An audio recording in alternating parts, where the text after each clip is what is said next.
পুরনো ডকের ধারে, যেখানে বাতাস লবণ এবং অন্য কিছুতে ঘন হয়ে ঝুলছে, অন্যদের থেকে আলাদা একটি মাংসের দোকান আছে। এটি একটি বড় বিড়ালের মাংসের দোকান, যার গায়ে বাঘের মতো ডোরাকাটা দাগ আছে। তাকে কেবল সবাই কসাই বলেই চেনে। সে মাছ বা মুরগি বিক্রি করে না।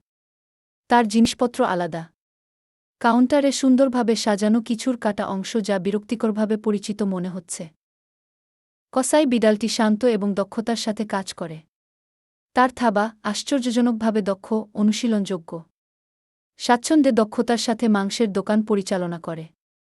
দিনের একটা সময় মাংস প্রস্তুত করার সময় সে একটি নিচু সুরে গুনগুন করে গান গাইতে থাকে।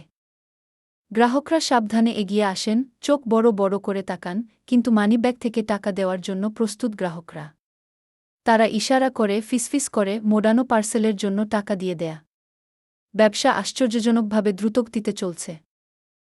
কেউ জিজ্ঞাসা করে না যে মাংস কোথা থেকে আসে।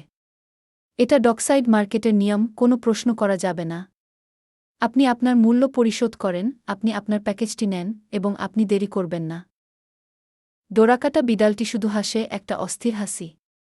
সে তার ছুরি ধারালো করে পরবর্তী মাংস প্রস্তুত করার জন্য।